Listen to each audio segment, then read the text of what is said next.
I've always had a soft spot for tea. Something always drew me to tea shops. The smell, the beautiful packaging, the carefully arranged displays. There was a period in my life when I worked in a tea house and later in a specialty tea shop.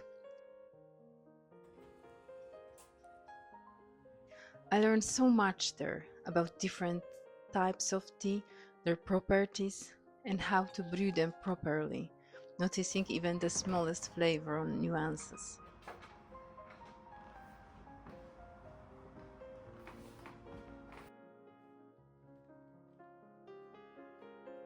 Making tea became a ritual for me, slow, quiet, a moment to focus on the here and now.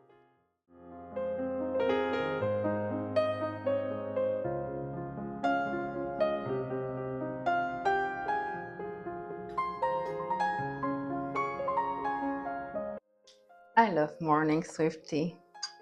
This is Japanese sencha, delicate and refreshing. Preparing it is a little ritual of mine, a small moments of luxury during the busy day. A time to pause, breathe, and just be.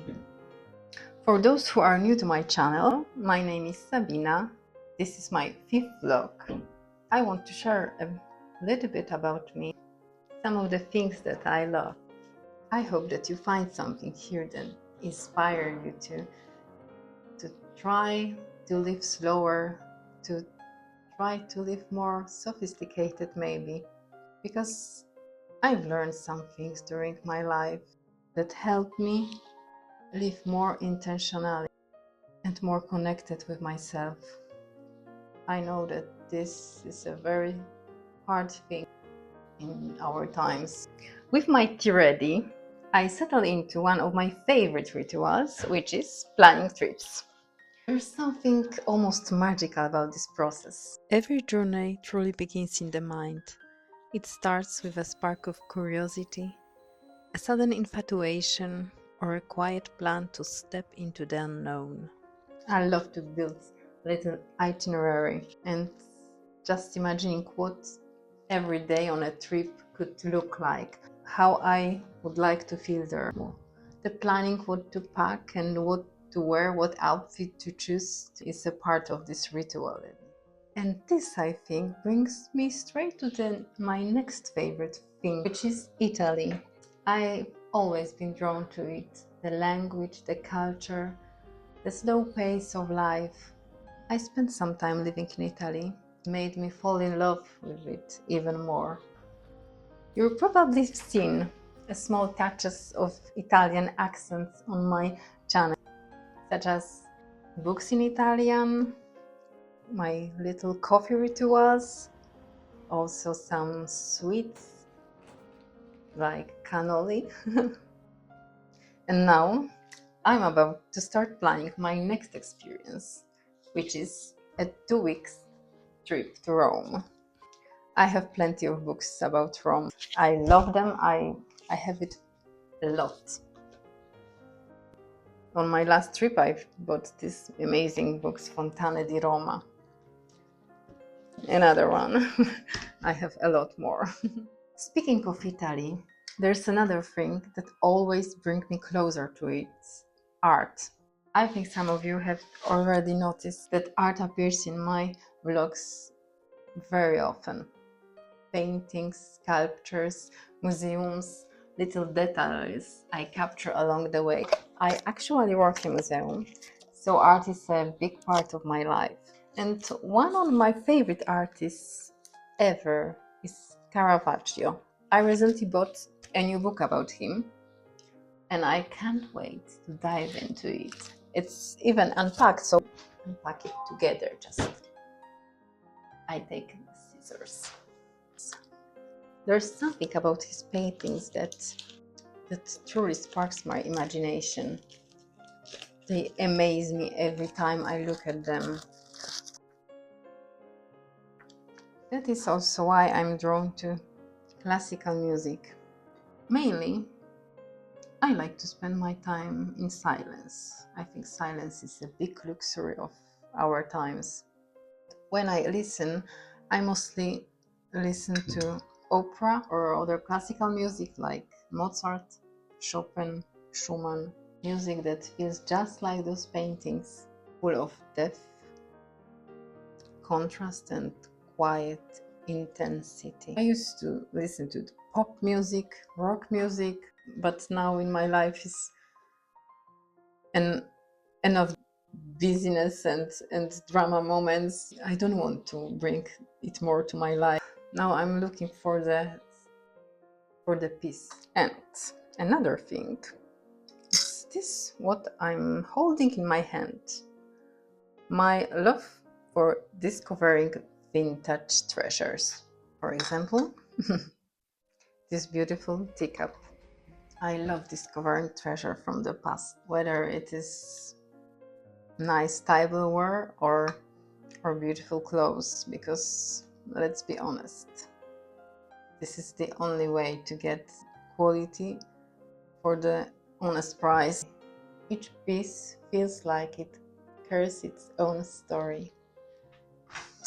I'm rather picky in bringing something new to my home, but lastly, I found this beautiful cup. I bought it here in Warsaw in some vintage shop. I've seen something like this in Vienna, and I regretted to not buying it. If something is for you, it will find you sooner or later. Another thing, this beautiful crystal vase. I think I will use it a lot.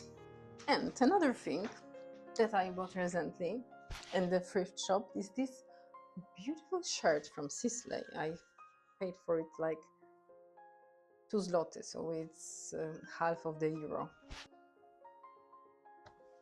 Another thing, this dress. For this I've paid €5. It's pieces. I think it's amazing. Do you like vintage shopping? I have many of my things I thrifted. I'm also buying things straight from the brand, but mainly when I really like the brand. And speaking of a little joys at home, baking has been always a big passion of mine. There's something magical about creating the sweets from the scratch. At the moment, I live in a quite small apartment. It's 19 meters square, so I don't bake very often. I bake mostly when I'm visiting my hometown. But I'm thinking about getting some electric ovens soon. I will start to bake also here, because this brings me a lot of joy. Another thing, I'm fascinated from being a little girl, maybe now less than in the past, but it's a love for old cinema, especially French New Wave is my inspiration for my style, for my life. Also, old Italian movies. Of course, not only old. I'm watching mainly European movies. My favorite actress of all time is Brigitte Bardot. Big inspiration for me as far as I remember. I also like Anna Karina and Sophia Loren. I'm not going to the cinema very often, but if I go, I'm never go to some blockbusters cinemas. I love small independent cinema. For example, Cinema Muranów in Poland. These little moments, these small rituals, things that inspires me. Tea, art, music, film, Italy. They all somehow come together and create my everyday life. I've always believed that beauty lives in everyday life, and you just have to try to find it. It's enough to pay attention to the details, to the moments and things that sparks the joy in you. And on my channel, I want to share this moment with you, and I want to inspire you to try to do it as well. Thank you for being here with me. Write me in the comments what are your favorite things, whatever comes to your mind. Name 3 things that are your absolute favorite and that are creating who you are